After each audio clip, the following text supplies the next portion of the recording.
Hello dear students, welcome in this video. आज के इस वीडियो में हम पढ़ने वाले हैं डीएवी क्लास 7 का सोशल साइंस का chapter number 4 air around us. इससे पहले मैं कई सारे चैप्टर्स की वीडियो डाल चुकी हूँ 7 क्लास की। जिन बच्चों ने नहीं देखा है वे जाकर देख लें, और उनका सॉल्यूशन भी है, क्वेश्चन आंसर भी मैंने कंप्लीट कराया हुआ है। या और इस चैनल पे आपको जो है साइंस, एसएसटी, इंग्लिश, हिंदी और नैतिक शिक्षा के पूरी तरह से पूरा सॉल्यूशन आपको अवेलेबल है। तो चलिए शुरू करते हैं।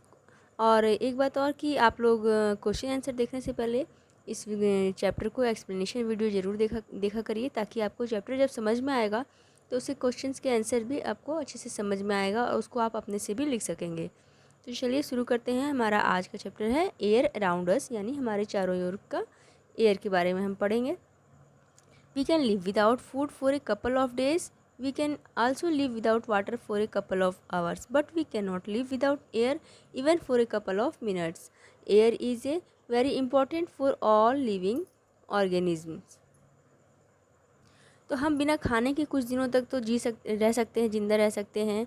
कुछ दिनों तक बिना पानी के भी जी सकते हैं, लेकिन हम बिना हवा के कुछ मिनट तक भी नहीं रह सकते हैं। तो इसलिए एयर जो है सो सभी लिविंग ऑर्गेनिज्म के लिए बहुत ही इम्पॉर्टेंट है।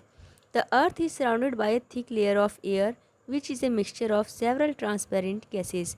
जो अर्थ है हमारी पृथ्वी, वो चारों तरफ से एक थिक लेयर है एयर का, जो कि जिसमें बहुत सारी गैसेज हैं और जो कि और ट्रांसपेरेंट है, क्योंकि गैसेज दिखाई तो देता नहीं है हमें हवा, तो वो ट्रांसपेरेंट ही है।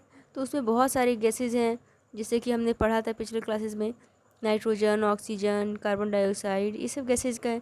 तो इन सब का एक बहुत ही थिक लेयर है, मोटा लेयर, घना लेयर जो है अर्थ के चारों तरफ फैला हुआ है। This layer of earth is called atmosphere. तो यही जो लेयर है जो चारों तरफ अर्थ के फैला हुआ है गैसों का मिक्सचर का, तो इसी को क्या कहा जाता है? एटमॉस्फेयर कहा जाता है। तो ये क्वेश्चन आपके यहाँ से आ सकता है कि एटमॉस्फेयर क्या है, तो आप इसमें इसका आंसर ये दे सकते हैं। इन the absence of air, air की के एब्सेंस में, यानी कि जहाँ जब एयर ना हो तो क्या होगा? The earth would remain A frozen lifeless planet in space like any other planet. तो अर्थ भी और अदर प्लैनेट्स की तरह ही ऐसा प्लैनेट हो जाएगा जहाँ पर लाइफ नहीं होगी, यानी फ्रोजन हो जाएगा बिल्कुल। वहाँ पे लाइफलेस प्लैनेट हो जाएगा ये भी। यहाँ पे भी जीवन जो है वो संभव नहीं होगा, क्योंकि अगर एयर नहीं होगा तो हम सांस क्या लेंगे, ब्रीदिंग कैसे होगी।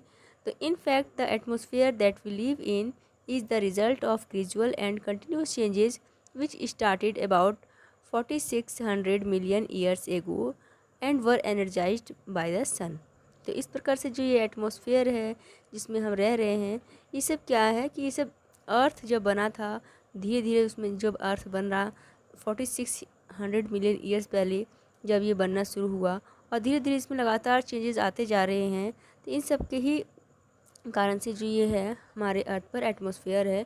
और इसको एनर्जी कहाँ से मिलती है? तो ये सन से एनर्जाइज्ड है, ठीक है। Let us study in detail about the air that envelopes the earth. तो अब हम इसके बारे में और डिटेल में पढ़ते हैं कि जो एयर है ये अर्थ का क्या है, इन्वेलप के रूप में है, क्योंकि ये चारों ओर से इसको कवर किया हुआ है, तो ये इसका इन्वेलप के रूप में। स्ट्रक्चर ऑफ द एटमॉस्फेयर, तो एटमॉस्फेयर का स्ट्रक्चर कैसा है? The atmosphere is divided into 4 different layers. जो एटमॉस्फेयर हमारा है ये 4 डिफरेंट लेयर्स में डिवाइडेड है। कौन कौन सा है? Troposphere, stratosphere, mesosphere and thermosphere. अब इन सब के बारे में एक एक करके हम डिटेल में पढ़ते हैं। पहला हमारा है troposphere. It is the densest layer of the atmosphere. ये एटमॉस्फेयर का सबसे डेंसेस्ट लेयर, सबसे घना, सबसे ज़्यादा यहाँ पे एयर है, ठीक है। This is the portion we live in and is their most familiar to us. ये ऐसा पोर्शन है ट्रोपोस्फेयर जिससे हम सभी फेमिलियर हैं, क्योंकि हम सभी इसी ट्रोपोस्फेयर में ही रहते हैं। सबसे नीचे वाला जो लेयर है उसे ही ट्रोपोस्फेयर कहा जाता है। It is this layer of atmosphere where all weather changes continuously take place due to the presence of water vapours and dust particles. ये एक ऐसा लेयर है जिसमें क्या है, वेदर चेंजेस होते रहते हैं, मौसम जो है वो चेंजेस होते रहते हैं लगातार। और यहाँ पर क्या होता है, वाटर वेपर्स होता है, डस्ट पार्टिकल्स होते हैं, जिसके कारण से इनकी उपस्थिति, इनके प्रेजेंस के कारण यहाँ पर हमेशा मौसम जो है चेंज होते रहता है। कभी बादल होती है, कभी बारिश होती है, कभी धूप होती है, तो इस तरह से होते रहता है। In the troposphere On an average, the temperature decreases at a rate of 1 degree Celsius with every 165 meter ascents. This is called the normal lapse rate. This is why temperature is very high. This is why temperature is very low in high mountains. देखिए, तो ये जो troposphere है, इसमें क्या होता है, यहाँ पर एक टेम्परेचर जो है कुछ ऊंचाई तक तो ठीक है, लेकिन उसके बाद जो है क्या है, हर 1 डिग्री सेल्सियस की ऊंचाई पर जाइएगा अगर आप, तो टेम्परेचर जो है वो कम होता जाता है। यानी कि हर 1 डिग्री नहीं, मतलब हाँ, एवरी 165 मीटर की ऊंचाई पर अगर आप जाते हैं तो उसके बाद 1 डिग्री सेल्सियस टेम्परेचर कम हो जाता है। फिर वहाँ से 165 मीटर की ऊंचाई पे गए तो 1 डिग्री सेल्सियस कम हो गया, फिर और 165 ऊंचाई पे गए तो 1 डिग्री और कम हो गया। तो इस तरह से टेम्परेचर जो है, जितनी ऊंचाई पर आप जाते जाइएगा उतना टेम्परेचर कम होते जाएगा, लो होते जाएगा, ठंडा इलाका होता जाएगा। इसलिए जो टेम्परेचर जो हाई माउंटेन्स होते हैं वहाँ पर क्या होता है, बहुत लो होता है। तो चलिए पहले एक बार हम इसे फिगर में समझते हैं इन लेयर्स को। देखिए, सबसे नीचे का लेयर हमारा ये है ट्रोपोस्फियर। ये देखिए 8 किलोमीटर से लेकर के 18 किलोमीटर की ऊंचाई तक ये हमारा ट्रोपोस्फियर कहलाता है। और उसके बाद फिर हमारा सेकंड लेयर है जो कि है स्ट्रेटोस्फियर। ये देखिए, ये वाला है हमारा स्ट्रेटोस्फियर, और इन दोनों के बीच का जो लाइन है इसे हम ट्रोपोपॉज कहते हैं। इसके बारे में आगे पढ़ेंगे। और फिर स्ट्रेटोस्फियर के ऊपर जो हमारा लेयर है ये क्या है, मेसोस्फियर। देखिए, स्ट्रेटोस्फियर जो हमारा है ये 50 किलोमीटर की ऊंचाई तक है। और उसके बाद मेसोस्फियर के बाद हमारा है थर्मोस्फियर, और थर्मोस्फियर है ये 400 किलोमीटर की ऊंचाई तक है, और इसमें ही आयनोस्फियर भी इसी में होता है। और एक चीज़ देख लीजिए आप, ये जो ओजोन लेयर होता है जो सन से आने वाली अल्ट्रावायलेट रेज को रोकता है, ये हमारा स्ट्रेटोस्फियर में ही पाया जाता है।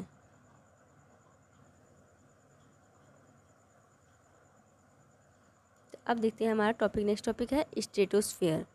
Above the layer of troposphere lies calm and clear air which is called stratosphere। तो यानी कि जो ट्रोपोस्फियर है उसके ऊपर स्थित जो लेयर है, उसके बाद का जो लेयर है वो हमारा क्या है, स्ट्रेटोस्फियर है।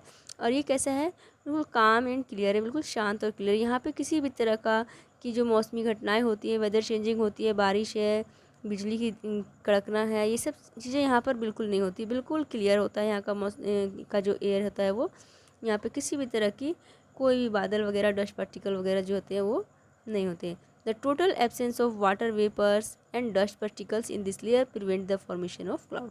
क्योंकि इस लेयर में क्या होता है, वाटर वेपर्स और जो डस्ट पार्टिकल्स होते हैं वो बिल्कुल नहीं होते, जिसके कारण से क्लाउड का फॉर्मेशन नहीं होता है। Thus it provides visibility at its finest. और इसलिए इसमें क्या होता है कि सबसे ज़्यादा अच्छी विजिबिलिटी पाई जाती है। मतलब कि एरोप्लेन वगैरह अगर जहाँ पे उड़ाई जाए तो यहाँ पे सबसे ज़्यादा अच्छा विजिबिलिटी होती है, इसलिए अच्छे से यहाँ पे क्लियर दिखाई देता है। Aircraft often fly through the lower layer of stratosphere. तो इसलिए जो एयरक्राफ्ट होते हैं, एरोप्लेन वगैरह जो भी हैं, एयरक्राफ्ट, एरोप्लेन है, हेलीकॉप्टर वगैरह जो है, ये सब क्या होता है, ये स्ट्रेटोस्फियर के लोअर लेयर में चलाए जाते हैं। Because it facilitates visibility and this contributes to easy flying condition. क्योंकि यहाँ पर क्या होता है, विजिबिलिटी अच्छी होती है और जो फ्लाइंग कंडीशन होता है वो यहाँ का अच्छा होता है। उड़ाने के लिए, जहाज़ वगैरह के लिए यहाँ की जो कंडीशन होती है वो इनके फेवरेबल होती है। The zone which demarcates line of separation between these two layers, troposphere and stratosphere, is defined as tropopause। अभी मैंने आपको ऊपर में दिखाया था डायग्राम में। तो जो ऐसा जोन जो ट्रोपोस्फियर और स्ट्रेटोस्फियर के बीच में को उनको अलग करता है, उनके बीच में एक लेयर है, मतलब कि इनके बीच में लगभग 1.5 किलोमीटर का एक लेयर है, मतलब जो उनको डिवाइड करता है, अलग अलग पार्ट में बांटता है, जैसे उनका जो बॉर्डर लाइन है, तो उसे क्या कहा जाता है, उसे ट्रोपोपॉज कहा जाता है। The temperature is almost constant in the lower part of stratosphere. और जो टेम्परेचर होता है यहाँ स्ट्रेटोस्फियर का लोअर पार्ट का, वो बिल्कुल क्या होता है, बिल्कुल कांस्टेंट होता है, एक जैसा रहता है। The special form of oxygen called ozone is found in the stratosphere. तो जो ऑक्सीजन का जो स्पेशल फॉर्म है जिसे कि ओजोन कहा जाता है, ये स्ट्रेटोस्फियर में ही पाया जाता है। This ozone layer is very important at it acts as a filter and absorbs harmful ultraviolet sun rays from reaching the earth's surface। ये जो ओजोन लेयर होता है ये बहुत ही इम्पोर्टेंट होता है। जैसे कि ये क्या, इसका काम क्या होता है कि ये जो सन से आने वाली हार्मफुल अल्ट्रावायलेट रेज होती हैं उनको फिल्टर करके वहीं पे एब्जॉर्ब कर लेता है और अर्थ की सरफेस पे नहीं पहुंचने देता है। This layer therefore act as a shield over the earth surface. तो इस तरह से ये जो लेयर है हमारा, ये क्या है, अर्थ के सरफेस के लिए एक शील्ड का काम करता है, यानी कि कवच की तरह से है, उसकी सुरक्षा करता है। In the absence of the ozone gas in the atmosphere, ozone gas के एब्सेंस में एटमॉस्फेयर में life would have been impossible on the surface of earth. Earth के सरफेस पे लाइफ इम्पॉसिबल होगी। देखते हैं, do you know the ultraviolet rays of the sun can cause skin cancer and different kinds of allergies. जो sun से आने वाली ultra raise हैं वो क्या है, उसके कारण से स्किन कैंसर होता है। अगर आप ये अल्ट्रावायलेट रेज जो है वो डायरेक्ट आपकी स्किन पे, हमारे बॉडी पे पड़ती है तो स्किन कैंसर हो जाता है और कई डिफरेंट टाइप्स काइंड्स की एलर्जीज की भी प्रॉब्लम होती है। लेकिन ये नहीं आ पाता है, क्यों? क्योंकि ओजोन लेयर उसे रोक लेता है, उसको वहीं पे एब्जॉर्ब कर लेता है। नेक्स्ट हमारा है mesosphere. Above the stratosphere lies another layer known as mesosphere. It is a cold layer. Stratosphere के ऊपर का जो लेयर है वो क्या है, उसे हम मेसोस्फेयर के नाम से जानते हैं। और ये कैसा है, कोल्ड लेयर, ठंडा लेयर है। Where temperature generally decreases with increasing altitude. जहाँ पर टेम्परेचर जो है ऊंचाई के बढ़ने के साथ साथ घटते जाता है। जितनी ज़्यादा ऊंचाई पे जाइएगा उतना ज़्यादा वो कम होते चला जाता है। Meteors burn up in this layer. तो जो मीटियोर्स आते हैं यूनिवर्स से, अंतरिक्ष से जो आने वाले मीटियोर्स होते हैं वो इस लेयर में आकर के जल जाते हैं। नेक्स्ट लेयर हमारा है thermosphere. Above the mesosphere is thermosphere where the air is very thin. यानी कि मेसोस्फेयर के ऊपर का जो लेयर है थर्मोस्फेयर है, और यहाँ पे जो एयर है वो बहुत ही थिन होता है, बहुत ही कम एयर है।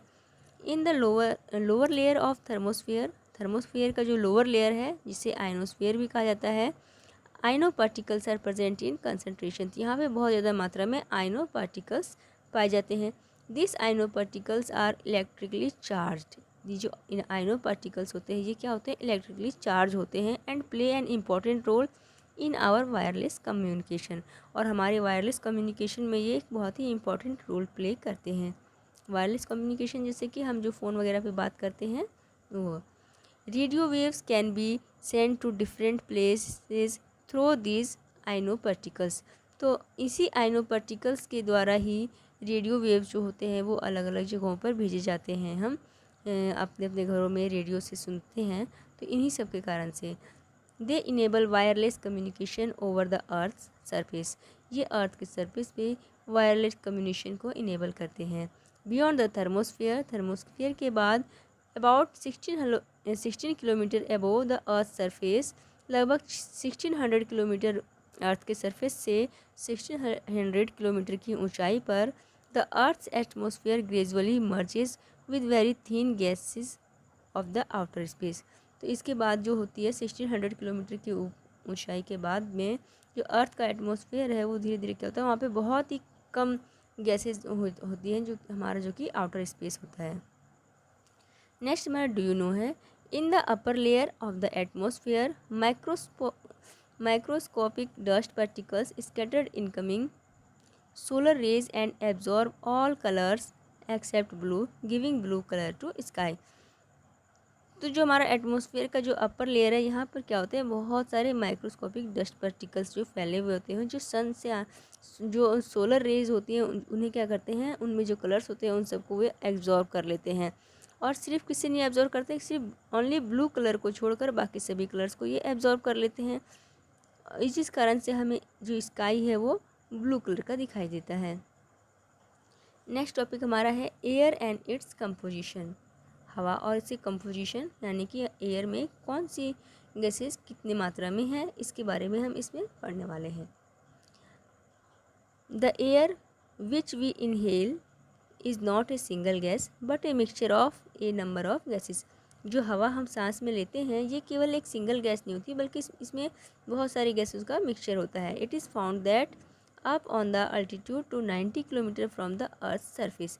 ये सभी अर्थ की सरफेस से लगभग 90 किलोमीटर की ऊंचाई तक पाए जाते हैं।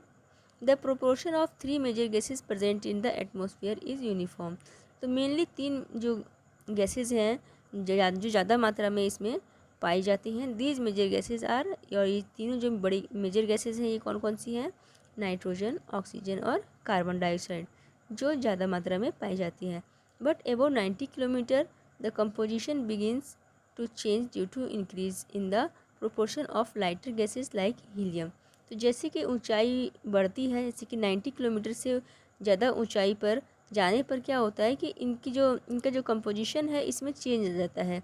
उसके बाद क्या होता है कि वहाँ पर जो लाइटर गैसेज होती हैं वही रहती हैं ऊंचाई पर, क्योंकि जो ये गैसेज हैं नाइट्रोजन, ऑक्सीजन, कार्बन डाइऑक्साइड, ये सब जो है वो भारी गैसेज हैं, हैवी है, तो ये सब उतनी ऊंचाई पर नहीं मिल पाते हैं। ऊपर जाने पर जो इनका कंपोजिशन में कमी आ जाती है, वहाँ पे बहुत कम होता है गैसेज, ये सारे नाइट्रोजन, ऑक्सीजन वगैरह। वहाँ पे ज़्यादातर क्या होती है? लाइटर गैसेज, हल्की गैसें होती हैं, जैसे कि helium. Apart from this gases the air also contains some amount of dust particles and water vapors। तो इन गैसेस के साथ साथ जो एयर में है वो वहाँ पर और भी क्या होते हैं? कुछ डस्ट पार्टिकल्स भी होते हैं और वाटर वेपर्स भी होते हैं। Let us understand the importance of each of these constituents in the atmosphere. तो अब हम इन सब की इम्पोर्टेंस के बारे में कि एटमॉस्फेयर में इन सब की क्या इम्पोर्टेंस है इन गैसेस की, इसके बारे में एक एक करके पढ़ते हैं। तो पहले देखते हैं हम नाइट्रोजन के बारे में। It occupies 78% of the total volume in the air. तो एयर का जो टोटल वॉल्यूम है उसका 78% जो है वो नाइट्रोजन गैस ही है। इट इज़ दस the most plentiful gas but has little direct importance of living organism. जैसे कि ये है कि ये बहुत ही सबसे ज़्यादा जो है ये प्लेंटीफुल गैस है, लेकिन फिर भी इसका जो लिविंग ऑर्गेनिज्म के लिए जो है इसका डायरेक्ट जो है सो बहुत ही कम इम्पोर्टेंस है, ज़्यादा इम्पोर्टेंट नहीं है। वैन वी इनहेल एयर, जब हम एयर हवा जो एयर है उसे सांस में लेते हैं, a major amount of nitrogen is not utilised inside our body system. तो जो इतना ज़्यादा जो नाइट्रोजन एयर में है, तो इसका जो मेजर पार्ट है ये हमारी बॉडी के द्वारा जो है वो बॉडी सिस्टम के द्वारा यूटिलाइज नहीं किया जाता है। On the contrary plants absorb nitrogen through the soil. दूसरी तरफ क्या, जो प्लांट्स है वो नाइट्रोजन को कैसे लेते हैं? हमने इसके बारे में आपने साइंस में पढ़ा होगा, चैप्टर 2 में, शायद चैप्टर 2 या 1 में पढ़ाया गया है। तो उसमें क्या है कि उसमें नाइट्रोजन कैसे लेते हैं? सॉइल जो है सो सॉइल के थ्रू से, प्लांट जो है नाइट्रोजन को सॉइल के थ्रू से लेते हैं। This is used by plant to support their growth and development. तो इससे क्या होता है कि इससे प्लांट के ग्रोथ में और डेवलपमेंट में सपोर्ट मिलता है, हेल्प मिलती है नाइट्रोजन से। The nitrogen is indirectly useful for us. तो इस प्रकार से नाइट्रोजन जो है सो इनडायरेक्टली हमारे लिए यूज़फुल है। नेक्स्ट हमारा है oxygen gas. It is the second major gas in volume which makes up about 21% of the air. तो सेकेंड मेजर गैस हमारी क्या है? ऑक्सीजन है। नाइट्रोजन 78% है और ऑक्सीजन 21% है टोटल एयर का। All living organism whether human beings और animals inhale oxygen from the surrounding air to stay alive. तो जितने भी लिविंग ऑर्गेनिज्म हैं, यहाँ तक कि ह्यूमन बींग्स और एनिमल्स वगैरह, वे सभी ऑक्सीजन को इनहेल करते हैं, सांस में अंदर खींच लेते हैं, जो और जीवित रहने के लिए अपने आसपास की हवा से इसे इनहेल करते हैं। This oxygen is known as a life supporting gas. इसलिए ये ऑक्सीजन क्या है? लाइफ सपोर्टिंग गैस के नाम से भी जाना जाता है। The atmosphere is continuously replenished of oxygen by the green plants through the process of photosynthesis and this keeps a healthy balance of oxygen in the air।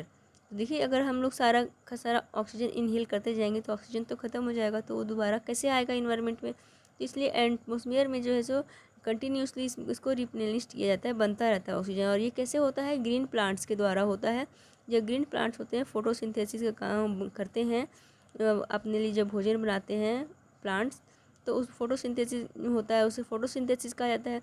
तो उसी दौरान जो है वो कार्बन डाइऑक्साइड को लेते हैं और ऑक्सीजन को प्रोड्यूस करते हैं, रिलीज़ करते हैं। तो इस तरह से जो ऑक्सीजन है एयर में उसका एक बैलेंस बना रहता है। Therefore growing of trees and bushes is very important to maintain a balance of oxygen supply in the air for. तो इस प्रकार से ज़्यादा पेड़ लगाना, पेड़ और बुशेज जो है ये क्या करते हैं? ऑक्सीजन की सप्लाई जो है एयर में उसको उसके बैलेंस को मेंटेन करते हैं। अगर पेड़ पौधे कम होंगे तो एटमॉस्फेयर में ऑक्सीजन कम होगा तो हमें सांस लेने में दिक्कत होगी। नेक्स्ट हमारा है carbon dioxide. Although it constitutes a very small percentage, that is 0.03% of the air, it is an important gas in maintaining the life cycle of plants over the earth।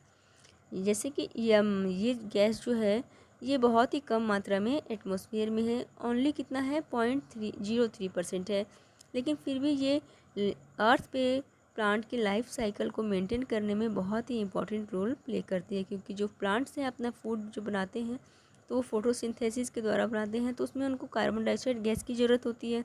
अगर वो ना हो तो वो कैसे करेंगे, और फिर कार्बन डाइऑक्साइड गैस को वो लेते हैं और ऑक्सीजन को रिलीज़ करते हैं। The carbon dioxide gas absorbs heat of the sun and warm up the lower atmosphere of earth surface.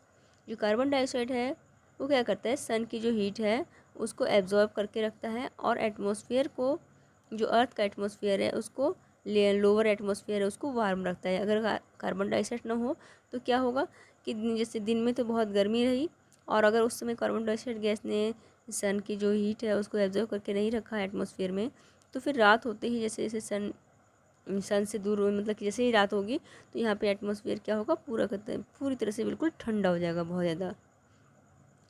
Human beings and animals release carbon dioxide during the process of respirations। तो human beings और animals respiration के समय में carbon dioxide gas release करते हैं।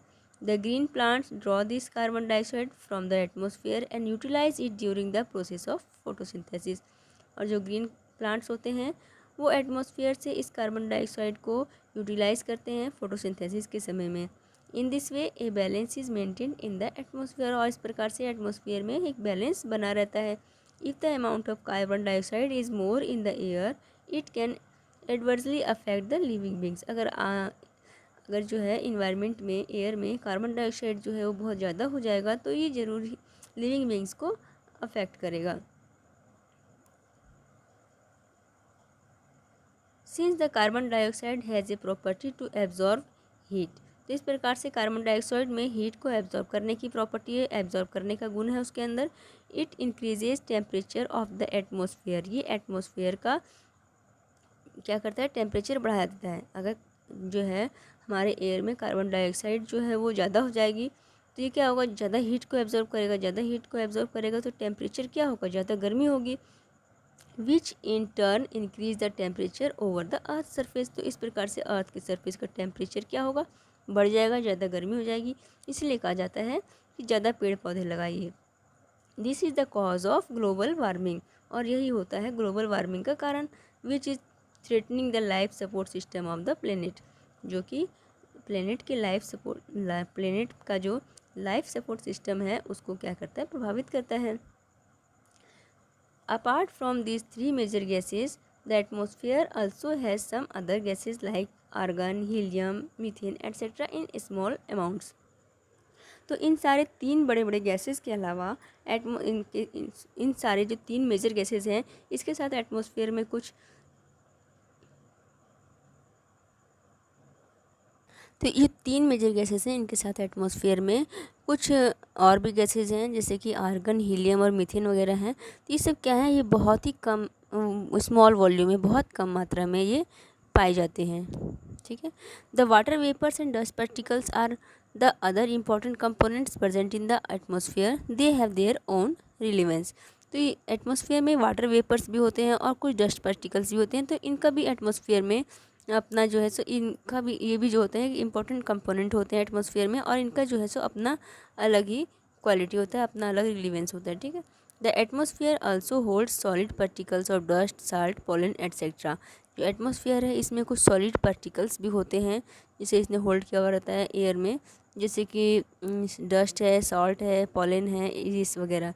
This dust particles act as hydroscopic nucleus around which water vapours get condensed to form clouds. तो इन सब डस्ट पार्टिकल्स के कारण से क्या होता है कि हाइड्रोस्कोपिक न्यूक्लियस जो होता है हमारे आसपास, उसके आसपास का एटमॉस्फेयर में, तो उससे वाटर वेपर्स वगैरह ये सब मिलकर क्या बनाते हैं, ये सब मिलकर के क्लाउड बनाते हैं, बादल बनाते हैं।